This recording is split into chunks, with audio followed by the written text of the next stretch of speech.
Hey, welcome back to another video of Crypto Basics. In this video, we are going to learn how to log in to your OKX crypto account. First of all, open up your preferred web browser. Now at the address bar, type in okx.com and click on enter. After that, you will be directed to official homepage of OKX crypto. At the top right corner of your screen, you can see a login link. Click on it. Then a login page will appear, where you can log in with your phone number, email address or an QR code by switching these tabs here. Now to log in with the email address, you need to type in your email address on this field.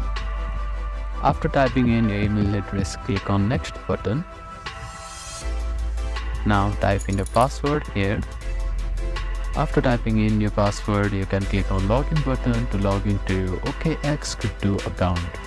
If you have forgotten your password, click on the forget your password link and follow the procedures to recover it. You can also click on this I button to reveal your password to make sure that you have typed your password correctly. Thank you for watching this video. Please do not forget to give it a thumbs up and subscribe to our channel and comment down if you have any queries.